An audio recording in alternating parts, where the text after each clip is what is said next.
Imagine discovering that a seemingly ordinary suburban family harbored a dark, unfathomable secret: 13 children imprisoned and tortured in their own home by the very people meant to protect them. In January 2018, a 17-year-old girl made a daring escape from her house in Paris, California, and used a deactivated cell phone to call 911. She revealed a nightmarish story of her and her 12 siblings being held captive by their parents, David and Louise Turpin. The children were found malnourished, shackled to beds, and living in squalor. This shocking discovery led to the arrest of the parents and a subsequent investigation that unveiled years of severe abuse and neglect. The Turpin parents, who appeared to be a picture-perfect family to the outside world, were hiding a horrific reality behind closed doors. But the story doesn't end with the rescue. New revelations have surfaced about the lives of the Turpin children after their escape. Despite being freed from their parents' abuse, many of them have faced further struggles within the very system designed to protect them. Reports have highlighted significant failures in the foster care system, legal guardianship, and support services, raising critical questions about how we handle cases of extreme abuse and the long-term care of survivors.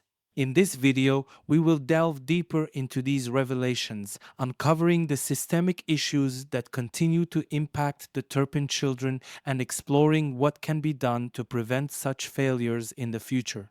David and Louise Turpin seemed like an average couple to their neighbors and friends, but their story is one of deception and horror. David, born in 1961 in West Virginia, was a computer engineer with a good job at Lockheed Martin.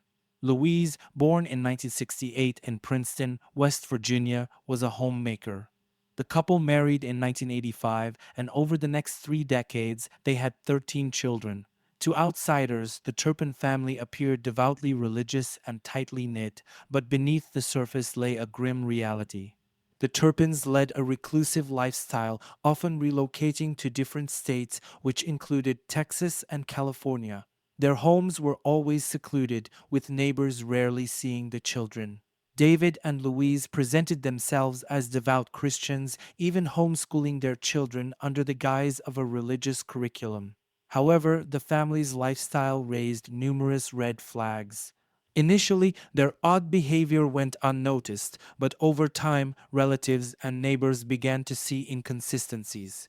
The children, ranging in age from 2 to 29, were seldom seen outside, and when they were, they appeared pale, malnourished, and strangely quiet. The Turpins' homes were unkempt, with filthy conditions becoming apparent to anyone who ventured close enough. Despite these signs, David and Louise managed to keep their dark secret hidden for years. One of the first significant red flags was the children's lack of socialization. They were rarely allowed outside and had minimal interaction with others. When relatives visited, the children were kept away and were not allowed to speak freely.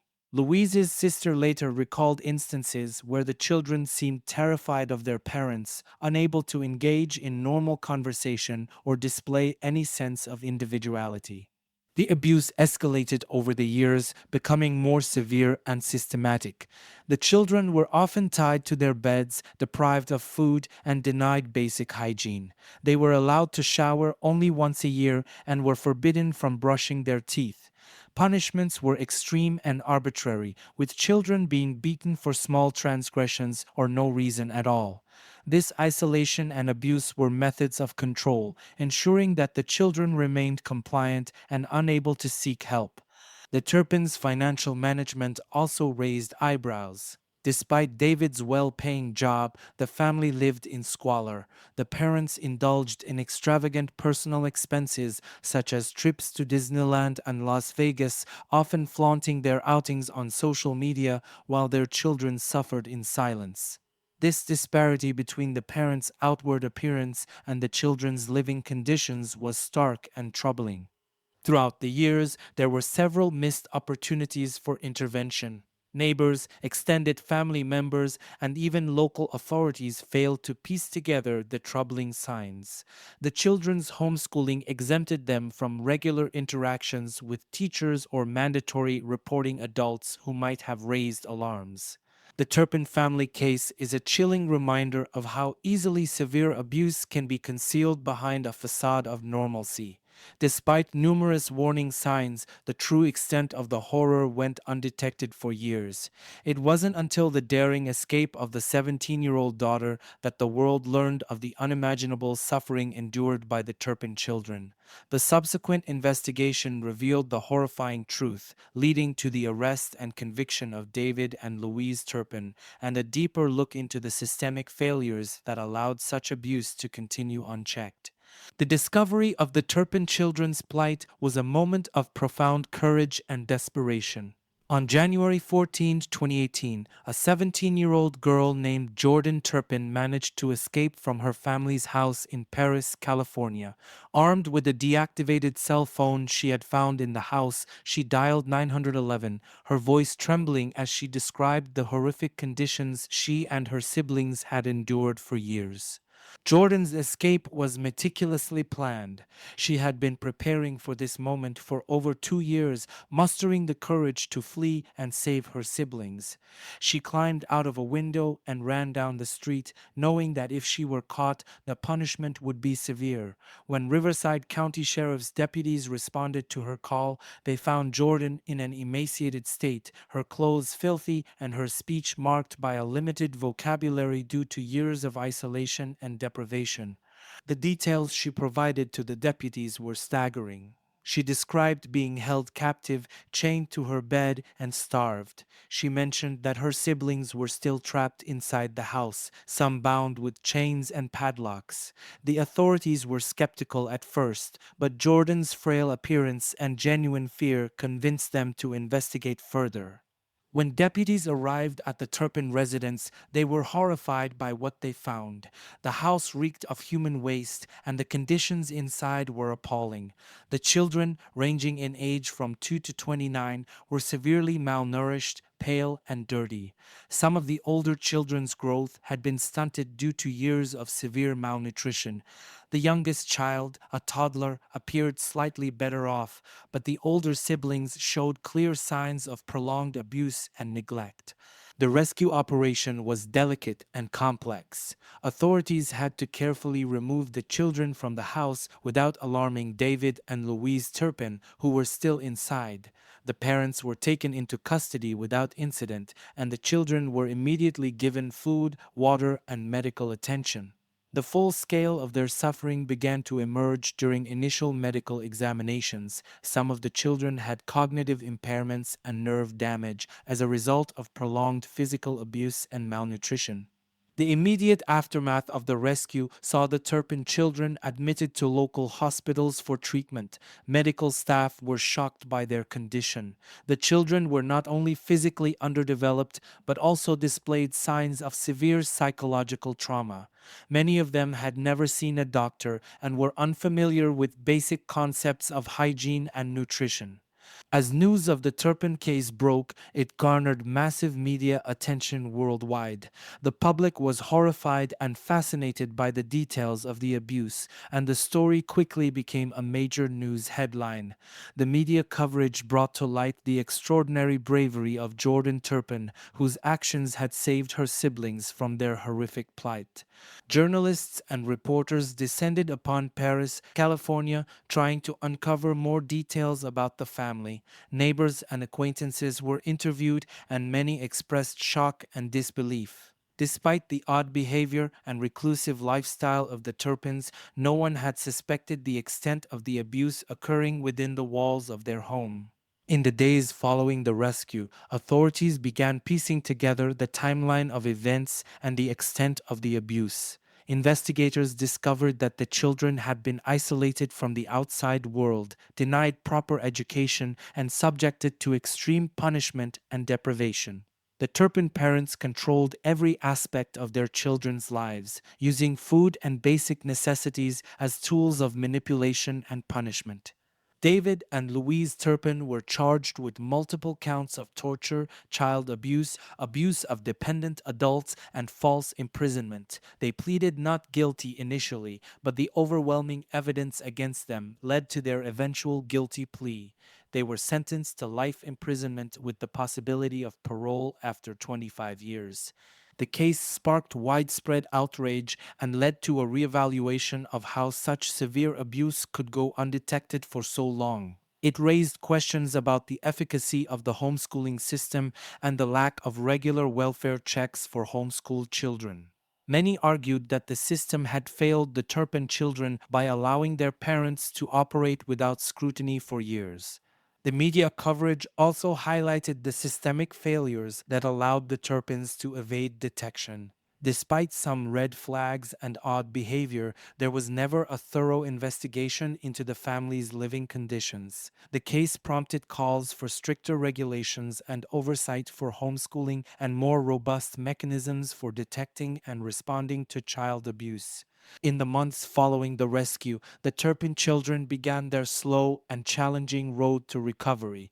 They were placed in foster care and received extensive medical and psychological treatment. Despite the severe trauma they endured, the children displayed remarkable resilience. The support from the community and various charitable organizations provided them with much needed resources and hope for a better future. The Turpin family case remains one of the most harrowing examples of hidden abuse and systemic failure. It serves as a stark reminder of the importance of vigilance and the need for better protective measures to prevent such tragedies from occurring in the future. The courage of Jordan Turpin and the eventual rescue of her siblings stand as a testament to the strength and resilience of the human spirit in the face of unimaginable adversity. Overview of the legal proceedings. The legal proceedings against David and Louise Turpin commenced shortly after their arrest in January 2018. The couple faced numerous charges, including torture, false imprisonment, child abuse, and abuse of dependent adults. The court case quickly gained significant public and media attention due to the horrific nature of the allegations and the sheer number of victims involved. The Turpins initially pleaded not guilty, setting the stage for a highly publicized and emotionally charged trial. Key testimonies and evidence presented. During the trial, prosecutors presented a harrowing account of the abuse and neglect suffered by the Turpin children. Key evidence included photographs of the filthy, squalid conditions inside the family home and testimonies from law enforcement officers who described finding the children chained to their beds, emaciated, and living in unimaginable conditions. Medical reports detailed the severe malnutrition and developmental delays observed in many of the children, highlighting the long-term physical and psychological damage inflicted by their parents. One of the most powerful pieces of evidence came from the children themselves. Several of the older children testified, recounting years of horrific abuse and deprivation. They spoke of being beaten, starved, and isolated from the outside world. The testimonies painted a chilling picture of life inside the Turpin household, where the parents used extreme measures to control and punish their children. Despite their trauma, the children's bravery and resilience shone through their testimonies, which were crucial in establishing the extent of the abuse. Experts in child psychology and trauma also testified, explaining the long-term impacts of such severe abuse on the children's mental and physical health. They described the challenges the children would face in their recovery, including overcoming developmental delays and the psychological scars of prolonged captivity and abuse. Sentencing of David and Louise Turpin. Faced with overwhelming evidence and the heart-wrenching testimonies of their children, David and Louise Turpin ultimately pleaded guilty to 14 felony counts, including cruelty to an adult dependent, child cruelty, torture, and false imprisonment. Their guilty plea spared the children from the further trauma of a prolonged trial and ensured a swift conclusion to the legal proceedings. On April 19, 2019, David and Louise Turpin were sentenced to life in prison with the possibility of parole after 25 years. During the sentencing hearing, several of the Turpin children had the opportunity to address the court. Some expressed a measure of forgiveness towards their parents, while others detailed the profound impact of the abuse on their lives and their ongoing struggles to rebuild their lives. Judge Bernard Schwartz, who presided over the case, acknowledged the extraordinary courage of the Turpin children and condemned the parents' actions in the strongest terms. He stated that the abuse inflicted by David and Louise Turpin was among the worst cases of child abuse he had ever encountered, and that the parents' actions had robbed their children of their childhoods and inflicted lifelong harm. The sentencing of David and Louise Turpin was a significant moment of justice for the children, providing a sense of closure and accountability. However, it also highlighted the ongoing challenges faced by the survivors as they worked to heal and rebuild their lives. The case prompted widespread reflection on the need for systemic reforms to better protect vulnerable children and prevent such horrific abuse from occurring in the future. In the aftermath of the sentencing, there was a renewed focus on improving child protection laws and ensuring that children in similar situations could be identified and helped sooner. The bravery of the Turpin children in sharing their stories played a crucial role in raising awareness and driving change, ensuring that their suffering would not be in vain and that steps would be taken to prevent such tragedies in the future. Personal accounts of the children post rescue.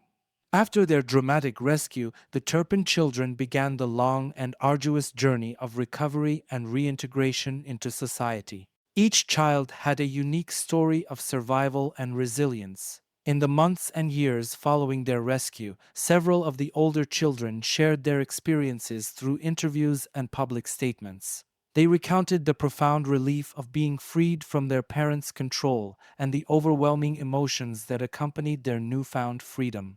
For many of the children, simple everyday experiences were entirely new. They had to learn basic life skills that most people take for granted, such as preparing meals, using technology, and navigating social interactions. The eldest Turpin siblings, who had spent decades under their parents' oppressive regime, faced significant challenges in adjusting to a world they had been shielded from for so long. Despite these difficulties, their determination to build new lives was inspiring. Challenges faced in the foster care system. Upon their rescue, the Turpin children were placed in the foster care system. While this was a necessary step to ensure their immediate safety, it soon became apparent that the system was not fully equipped to handle the complex needs of such severely traumatized individuals. Reports surfaced highlighting several systemic failures in the care provided to the Turpin children. Some of the children were placed in foster homes where they experienced further mistreatment. There were instances of financial exploitation where foster parents allegedly sought to benefit from the media attention and financial support provided to aid the children's recovery. These additional traumas compounded the already significant emotional and psychological scars left by years of abuse. Moreover, the foster care system struggled to provide the specialized care and support needed for the children's recovery. Many of the Turpin siblings required intensive therapy to address the deep psychological wounds inflicted by their parents.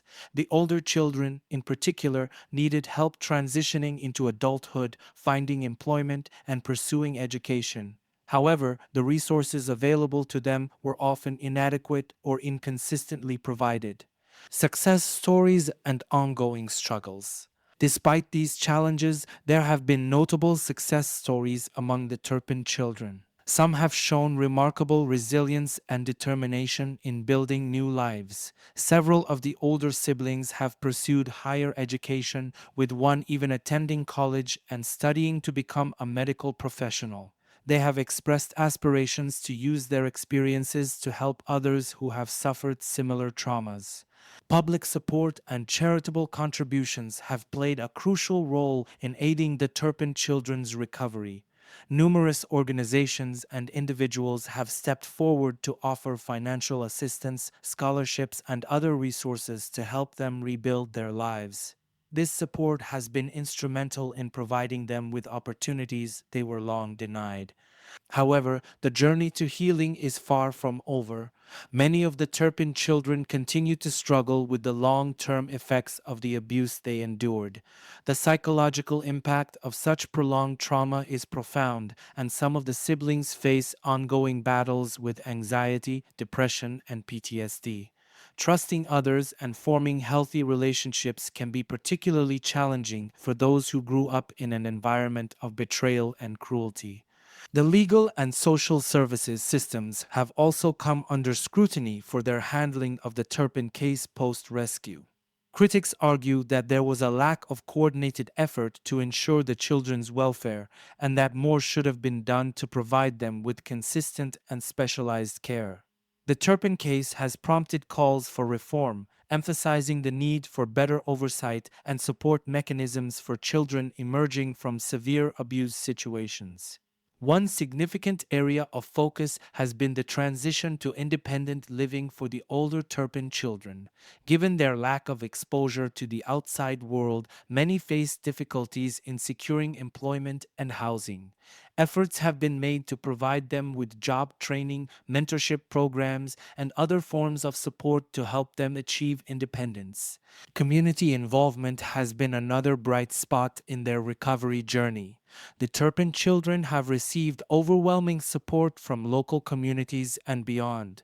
People have rallied around them, offering everything from practical assistance to emotional support.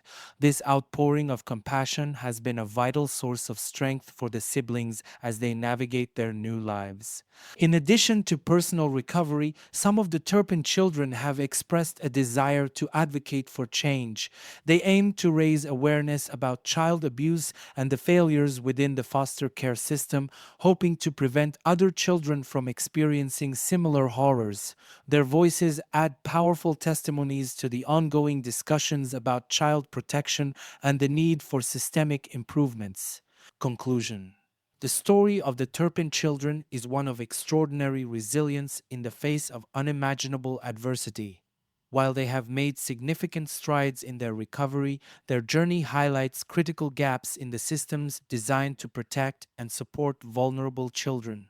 The challenges they continue to face underscore the need for comprehensive reforms and a more compassionate, coordinated approach to child welfare. Their ongoing struggles and successes serve as a poignant reminder of the strength of the human spirit.